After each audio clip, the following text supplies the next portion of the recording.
ಈಗ ನಾವು ಅನೇಕರು ಏನ್ ಮಾಡಿದ್ದೇವೆ, ಮಾಟ ಮಂತ್ರಕ್ಕೆ ನಾವು ಎದುರುತ್ತಾ ಇದ್ದೇವೆ. ಅಯ್ಯೋ, ಯಾರಾದ್ರೂ ಮಾಟ ಮಾಡಿಸ್ತಾರೋ, ಇಲ್ಲ ನನಗೆ ಕೈ ಹೋಗುವಂಥದ್ದು, ಆಕ್ಸಿಡೆಂಟ್ ಆಗುವಂಥದ್ದು, ಮತ್ತೊಂದು ಮನೆ ಹೆಚ್ಚಲಾರದೆ ಬೇಡ ಅನೇಕ ಒಂದು ಕಾರ್ಯಗಳಲ್ಲಿ ಏನ್ ಮಾಡ್ತಾರೆ, ಮಾಟ ಮಂತ್ರ ಮಾಡಿ ನಮ್ಮನ್ನ ಏನ್ ಮಾಡ್ತಾ ಇರ್ತಾರೆ, ಕುಗ್ಗಿಸ್ತಾ ಇರ್ತಾರೆ, ನಮ್ಮನ್ನ ಹಾಳು ಮಾಡ್ತಾ ಇರ್ತಾರೆ, ನಾವು ಬೆಳಿಬಾರ್ದು ಎಂಬುದಾಗಿ ಕುಯುಕ್ತಿ ಮಾಡ್ತಾರೆ ಎಂಬುದಾಗಿ ನೀವು ಗಾಳಿ ಸುದ್ದಿಗಳನ್ನ ಕೇಳಿರೋದಾದ್ರೆ, ಯೇಸು ಸ್ವಾಮಿ ಏನ್ ಹೇಳ್ತಾರೆ ವಿಷಯವಾಗಿ ನಾವೆಲ್ಲರೂ ತೆಗೆದುಕೊಳ್ಳೋಣ ವಾಕ್ಯನ. ಒಂದು ಯೋಹಾನ 4ನೇ ಅಧ್ಯಾಯ 4ನೇ ವಚನ ಏನ್ ಹೇಳ್ತದೆ?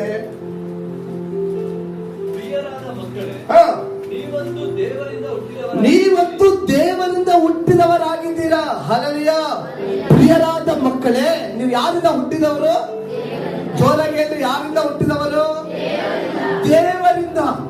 ಯಾವುದೇ ಒಂದು ಮಾಟ ಮಂತ್ರದಿಂದ ಹುಟ್ಟಿದವರು ನೀವಲ್ಲ, ನೀವು ದೇವರು ಸೃಷ್ಟಿ ಮಾಡಿದಂತ ವ್ಯಕ್ತಿಗಳು. ಹಲ್ಲೆಲೂಯಾ.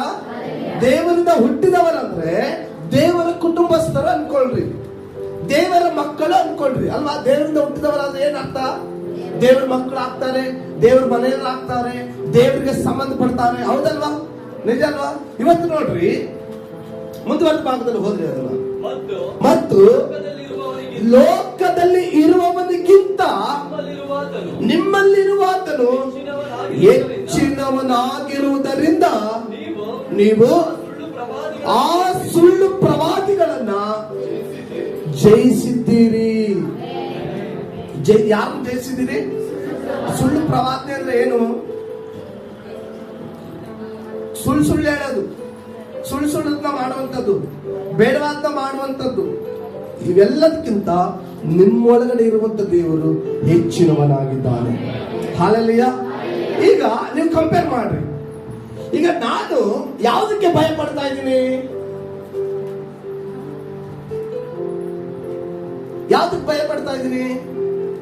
ಏನ್ರಿ ಬೇಗ ಬೇಗ. ಮಾಟ ಮಾತ್ರ ಭಯ ಪಡ್ತೀನಿ. ಹಾಗಾದ್ರೆ ನನ್ನ ಒಳಗಡೆ ಇರುವ ಯೇಸು ದೊಡ್ಡವನ, ನನ್ನ ವಿರುದ್ಧವಾಗಿ ಬೇರೆಯವರು ಮಾಡಿಸಿರುವಂತ ಕಾರ್ಯ ದೊಡ್ಡದ? ಯಾರು ದೊಡ್ಡವರು?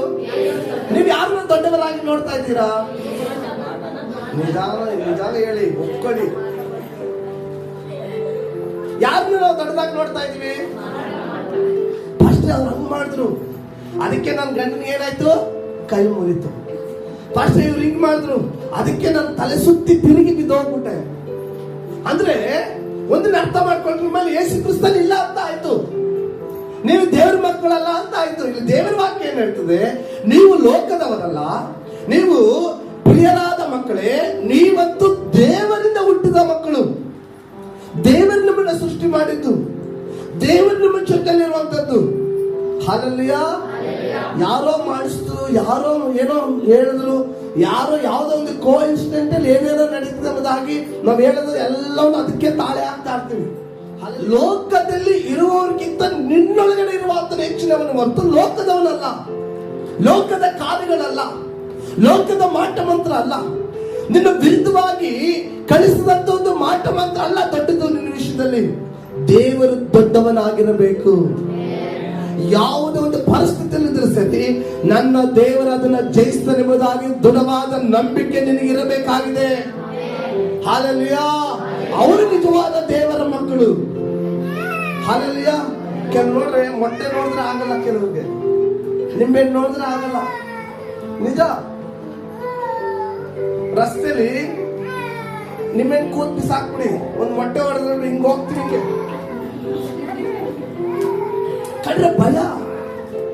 ನನ್ನ ದೇವರ ಒಳಗಡೆ ಇದ್ದಾನೆ, ನನ್ನ ಜೊತೆಲಿದ್ದೇನೆ ಎಂಬುದಾಗಿ ಮರೀತಿದ್ದೇನೆ ನಾನು. ಅದಕ್ಕೆ ಭಯ ಪಡ್ತಾ ಇದ್ದೇನೆ, ಯೇಸು ಕ್ರಿಸ್ತನಿಗೆ ಭಯ ಪಡ್ತಾ ಇಲ್ಲ ನಾನು. ವಾಕ್ಯ ಏನ್ ಹೇಳ್ತದೆ? ಲೋಕ ದೊಡ್ಡದ, ಲೋಕದಲ್ಲಿ ಯೇಸು ಸ್ವಾಮಿ ನಿನ್ನ ಜೊತೆಲಿರೋ ದೊಡ್ಡದು. ಯೇಸು ಸ್ವಾಮಿ ನನ್ನ ಜೊತೆಲಿರೋ ದೊಡ್ಡವನು. ಹಲ್ಲೆಲೂಯಾ. ನೀವು ಅದನ್ನ ನೀವು ದೊಡ್ಡದಾಗಿ ಎಕ್ಸ್ಪೋಸ್ ಮಾಡ್ತಾ ಹೋಗ್ತಾ ಇದ್ರೆ ನಿನ್ನೊಳಗಡೆ ಇರುವಂತ ದೇವರು ಚಿಕ್ಕವನಾಗ್ತಾ ಇರ್ತಾನೆ. ನಿನ್ನವನೊಳಗಡೆ, ಯಾಕಂದ್ರೆ ನಂಬಿಕೆನೇ ಎಲ್ಲ ಸಾಧ್ಯ. ಆ ನಂಬಿಕೆ ನಿಮ್ಮಲ್ಲಿ ಏನಾಗ್ತದೆ? ಕುಗ್ಗಿ ಹೋಗ್ತಾ ಇರ್ತದೆ, ಸೋತು ಹೋಗ್ತಾ ಇರ್ತದೆ. ಅವನೇ ದೊಡ್ಡವನು, ಅದರಿಂದೇನಾಯ್ತು. ಅವನು ಅಷ್ಟೊಂದು ಸೋಲಿಸ್ತಾವನಂದ್ರೆ ನಿನ್ನೊಳಗಡೆ ಇರುವ ಯೇಸುವಿಗೆ ಅದನ್ನು ಸೋಲಿಸಲಿಕ್ಕೆ ಸಾಧ್ಯ ಇಲ್ವಾ? ಇದೆಯಲ್ವಾ? ಆ ರೀತಿಯಾಗಿ ನಾವು ವಿಶ್ವಾಸ ಇಡಬಾರ್ದು, ಆ ರೀತಿಯಾಗಿ ಯಾಕೆ ನಾವು ನಂಬಿಕೆ ಇಡಬಾರ್ದು?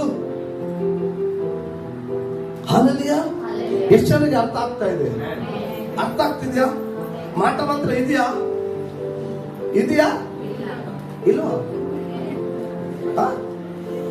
ಆಗ್ಲೇ ಡಿಸೈಡ್ ಬಂದ್ಬಿಟ್ರ? ಹಾಗಾದ್ರೆ ಮುಗಿಸೋದೇನೆ ಲಾಸ್ಟ್ ಉದ್ದೇಶ ನಂದು, ಅದೇನೇ ಇರೋದು. ಇದೆ, ಆದ್ರೆ ನನ್ನನ್ನೇನು ಮಾಡ್ಲಿಕ್ಕೆ ಸಾಧ್ಯ ಇಲ್ಲ. ಆ ವಿಶ್ವಾಸ ನಮ್ಮೊಳಗಡೆ ಇರಬೇಕು. ಮಾಟ ಮಂತ್ರ ಇದೆ, ನನ್ನನ್ನು ಟಚ್ ಮಾಡ್ಲಿಕ್ಕೆ ಸಾಧ್ಯ ಇಲ್ಲ. ಯಾಕೆ ಟಚ್ ಮಾಡ್ಲಿಕ್ಕೆ ಆಗೋದಿಲ್ಲ? ವಾಕ್ಯ ಏನ್ ಹೇಳ್ತದೆ? ನಾನು ದೇವರ ಮಗ, ನಾನು ದೇವರ ಮಗಳು. ಲೋಕದಲ್ಲಿರುವವನಿಗಿಂತ ನನ್ನೊಳಗಡೆ ಇರುವಂತನು ಹೆಚ್ಚಿನವನಾಗಿದ್ದಾನೆ. ಹಲ್ಲೆಲೂಯಾ. ಆದ ಕಾರಣ ಯಾವ ಶತ್ರುವಿನ ಕೋಟೆಯಾಗಲಿ ನನ್ನನ್ನು ಟಚ್ ಮಾಡಲಿಕ್ಕೆ ಸಾಧ್ಯ ಇಲ್ಲ. ಒಂದು ವೇಳೆ ನಾವು ಅದರ ಮೇಲೆ ನಾವು ಡಿಪೆಂಡ್ ಆಗಿರೋದ್ರಿಂದ ಪ್ರೇರೆ, ದೇವರ ಮೇಲೆ ನಂಬಿಕೆ ನಿನಗೆ ಕಡಿಮೆ ಆಗ್ತಿದೆ ಎಂಬುದಾಗಿ ಅರ್ಥ. ಲೋಕದಲ್ಲಿರುವವನಿಗಿಂತ ದೇವರು ನಿನ್ನೊಳಗಡೆ ಇರುವಂತ ಹೆಚ್ಚಿನವನಲ್ಲ. ಲೋಕದಲ್ಲಿರುವವನೇ ನಿನ್ನ ವಿಷಯದಲ್ಲಿ ಹೆಚ್ಚಿನವನಾಗ್ತಾನೆ. ಆಮೇಲೆ ಹೇಳ್ಬೇಡ್ರಿ. Hallelujah, hallelujah. ಅರ್ಥ ಆಗ್ತಿರೋದು ಇಷ್ಟ ಪ್ರೇರೆ. ನಿಮಗೆ ಕಲ್ಪಿಸಿದ ಯಾವ ಆಯುಧವು ನಿಮ್ಮನ್ನ ಜಯಿಸಲೆಂಬುದಾಗಿ ವಾಕ್ಯ ಹೇಳಿದ್ಮೇಲೆ ಅದನ್ನ ಯಾಕೆ ನಾವು ಸ್ವೀಕರಿಸಿಕೊಳ್ಬಾರ್ದು? ಹಲ್ಲೆಲೂಯಾ. ನನ್ನ ದೇವರು ಎಲ್ಲವನ್ನ ಜಯಿಸುವವನಾಗಿದ್ದಾನೆ. ನನ್ನ ದೇವರು ಎಲ್ಲವನ್ನು ಎದುರಿಸುವವನಾಗಿದ್ದಾನೆ.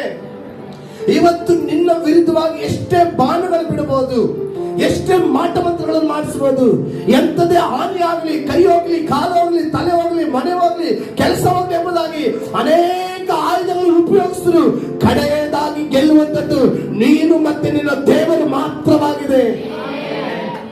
ಹಲ್ಲೆಲೂಯಾ. ಯಾಕಂದ್ರೆ ವಾಕ್ಯ ಹೇಳ್ತದೆ, ನಿನಗೆ ಕಲ್ಪಿಸಿದ ಯಾವ ಆಯುಧವು ನಿನ್ನನ್ನು ಸೋಲಿಸಲಿಕ್ಕೆ ಸಾಧ್ಯ ಆಗೋದೇ ಇಲ್ಲ. ನನ್ನ ದೇವರು ದೊಡ್ಡವನಾಗಿದ್ದಾನೆ ನನ್ನ ವಿಷಯದಲ್ಲಿ. ದೇವರ ಮಕ್ಕಳು ಮಾಟ ಮಂತ್ರಕ್ಕೆ ಎದುರಬಾರದು, ಮೊಟ್ಟೆಗೆ ಎದುರಬಾರದು, ನಿಂಬೆಹಣ್ಣಿಗೆ ಎದುರಬಾರದು. ಅವೆಲ್ಲವನ್ನು ಮೆಟ್ಟಿ ನಿಲ್ಲುವುದಕ್ಕೆ ನನ್ನ ದೇವರ ಶಕ್ತಿಯನ್ನು ನನಗೆ ಕೊಟ್ಟಿದ್ದಾನೆ. ಹಲ್ಲೆಲೂಯಾ. ನಾವು ಒಂದು ವೇಳೆ ಎದುರಿದ್ರೆ ನನ್ನೊಳಗಿರುವ ದೇವರಿಗೆ ಪ್ರಭಾವ ಇಲ್ಲ ಅನ್ನೋ ಅರ್ಥ. ಅದು ನನ್ನ ದೇವರ ಕೈಲಾಗ್ತದೋ ಎನ್ನುವುದಾಗಿ ಅರ್ಥ. ನನ್ನ ದೇವರಿಗೆ ಏನು ಸಾಧ್ಯ ಇಲ್ಲ ಎಂಬುದಾಗಿ ಅರ್ಥ. ನೀವು ಕೆಲವು ವಿಷಯಗಳಲ್ಲಿ ಎದುರಬಹುದು, ಕೆಲವು ವಿಷಯಗಳಲ್ಲಿ ಬೆಚ್ಚಿ ಬೀಳಬಹುದು. ನೀವು ಕರ್ತನಲ್ಲಿ ಬಲವಾಗಿ ಬೇರು ನಿಂತಿರೋದಾದ್ರೆ ಅವೆಲ್ಲವನ್ನು ಯೇಸುವಿನ ನಾಮದಲ್ಲಿ ನೀವು ನಿರಾಕರಿಸುವವರಾಗಿದ್ದೀರಾ. ಭಯ ಯಾವಾಗ ಬರೋದು? ಯಾವಾಗ ನನ್ನಲ್ಲಿ ಬಲಹೀನತೆ ಕಾಡ್ತದೋ ಆಗಲೇ ಭಯ ಬರೋದು. ಯಾವಾಗ ಎದುರೋದು ಗೊತ್ತಾ? ಯಾವಾಗ ನನಗೆ ಬಲಹೀನತೆ ಬರ್ತದೋ ಆವಾಗಲೇ ಎದುರು ಕೂತ್ಕೊಳ್ಳೋದು ನಾನು. ಹಲ್ಲೆಲೂಯಾ. ಎದುರಬಾರದು. ಯಾವ ಮಾಟ ಮಂತ್ರನು ನನ್ನನ್ನ ಏನು ಮಾಡಲಿಕ್ಕೆ ಸಾಧ್ಯ ಆಗೋದಿಲ್ಲ. ಯಾಕೆ ಯಾಕೆ ಯಾಕೆ ಆಗೋದಿಲ್ಲ? ನನಗೆ ಕಲ್ಪಿಸಿದ ಯಾವ ಆಯುಧವು ನನ್ನನ್ನು ಜಯಿಸಲಿಕ್ಕೆ ಸಾಧ್ಯ ಆಗೋದಿಲ್ಲ.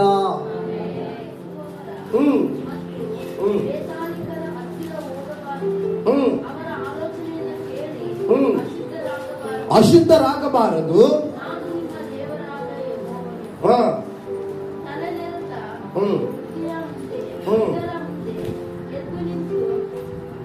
ಸನ್ಮಾನಿಸಬೇಕು.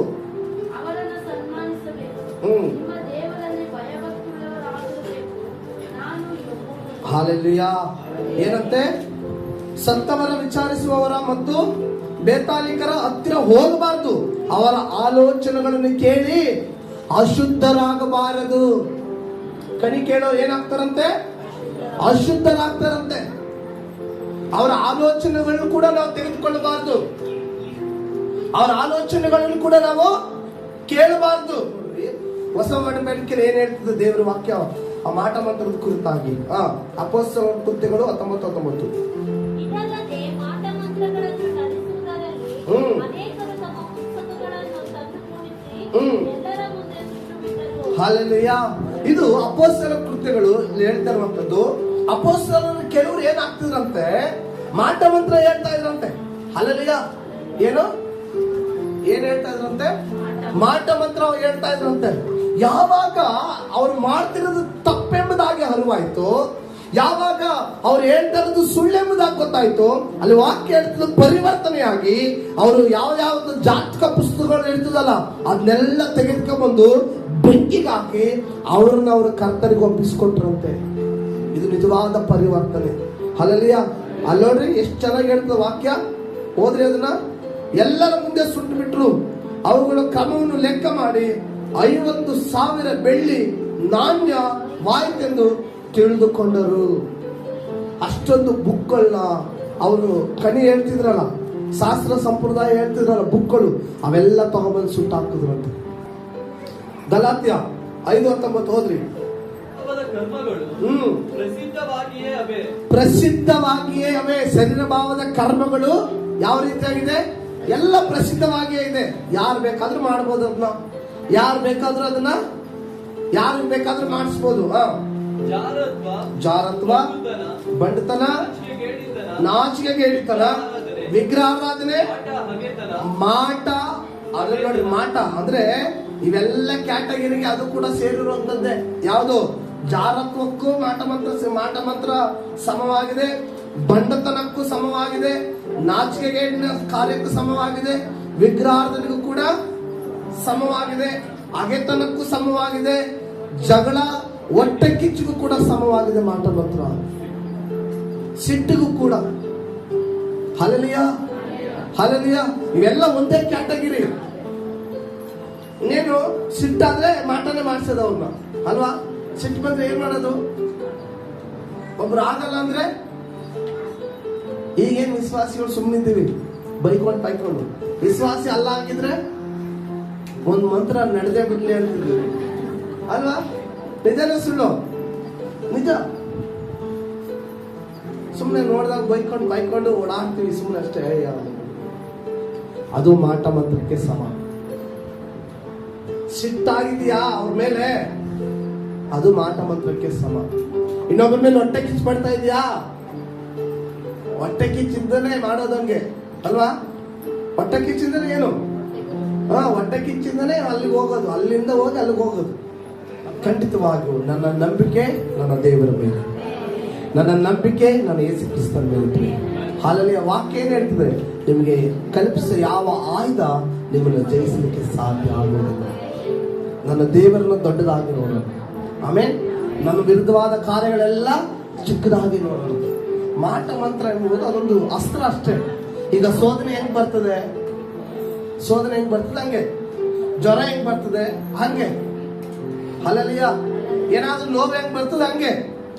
ಆ ರೀತಿಯಾಗಿ ಪರಿಗಣಿಸಿ ಅದನ್ನ ದೂರ ಮಾಡ್ಕೊಳ್ರಿ. ಈಗ ಜ್ವರ ಬಂದ್ರೆ ಏನ್ ಮಾಡ್ತೀವಿ ನಾವು? ಪ್ರಾರ್ಥನೆ ಮಾಡ್ತೀವಿ.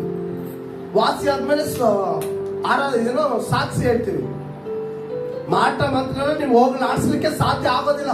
ನಿಮ್ ಮೈಂಡ್ ಇಂದ ಅದನ್ನ ತೆಗೆದು ಹಾಕ್ಲಿಕ್ಕೆ ಆಗೋದಿಲ್ಲ. ನೀವು ಅಂದ್ರೆ ನೀವು ಆ ತರ ಮಾಡ್ಕೋತೀರ. ಹಲ್ಲೆಲೂಯಾ. ವಾಕ್ಯ ಹೇಳ್ತಿರೋದಿಷ್ಟೇ, ಯಾವುದೇ ಆಯುಧ ಬರಲಿ. ಆಮೇಲೆ ಬೈಬಲ್ ವಾಕ್ಯ ಹೇಳ್ತದೆ, ಯುದ್ಧವು ನನ್ನದಲ್ಲ ಯೆಹೋವನದಾಗಿದೆ. ದೇವರು ಯುದ್ಧ ಮಾಡ್ತಾನೆ. ಆಮೇಲೆ ನಾವು ಆತನ ಪಾದವನ್ನು ಹಿಡ್ಕೊಂಡು, ದೇವರೇ ನನ್ನ ರಕ್ಷಿಸಬೇಕು, ನನ್ನ ಕಾಯ್ಬೇಕು, ನನ್ನ ನಡೆಸಬೇಕೆಂಬುದಾಗಿ. ಹಲ್ಲೆಲೂಯಾ. ಅದಕ್ಕಾಗಿ ನಾವು ಮುಂಜಾನೆ ಪ್ರಾರ್ಥನೆಗಳು ಬರೋದು. ಯಾಕಂದ್ರೆ ಅವತ್ತು ಬರುವಂತ ಎಲ್ಲ ಸಮಸ್ಯೆಗಳನ್ನ ಆ ಮುಂಜಾನೆ ಪ್ರಾರ್ಥನೆ ಅದು ನಿಮ್ಮನ್ನ ಕಾಯುವಂತದ್ದಾಗಿದೆ. ಈ ಲೋಕವನ್ನು ನೋಡೋದಕ್ಕೆ ಮುಂಚಿತವಾಗಿ, ಲೋಕದ ಕಾರ್ಯಗಳನ್ನು ನೋಡೋದಕ್ಕೆ ಮುಂಚಿತವಾಗಿ ನೀವು ಮುಂಜಾನೆಯಲ್ಲಿ ದೇವರ ಮುಂದೆ ಮೊಣಕಾಲೂರಿ ಪ್ರಾರ್ಥನೆ ಮಾಡಿ, ದೇವರೇ ಇವತ್ತು ನನ್ನನ್ನು ಒಪ್ಪಿಸಿಕೊಡ್ತೇನೆ, ನನ್ನ ಕುಟುಂಬವನ್ನು ಒಪ್ಪಿಸಿಕೊಡ್ತೇನೆ, ನನ್ನ ಮಕ್ಕಳನ್ನು ಒಪ್ಪಿಸಿಕೊಡ್ತೇನೆ, ಇವತ್ತು ಎಲ್ಲರೂ ನೀವೇ ಕಾಯ್ಬೇಕಂದ್ರೆ ನೀವು ಮೊಟ್ಟೆನಾರ ತುಳಿರಿ, ನಿಂಬೆಣ್ಣಾರ ತುಳಿರಿ, ಧೈರ್ಯವಾಗಿ ನೀವು ನಿಲ್ಲುವವರಾಗಿದ್ದೀರಿ. ಹಲ್ಲೆಲೂಯಾ. ಪ್ರಾರ್ಥನೆ ಮಾಡೋಣ. ನಾವೆಲ್ಲ ನಿಂತು ಪ್ರಾರ್ಥನೆ ಮಾಡ್ಕೊಳ್ಳೋಣ.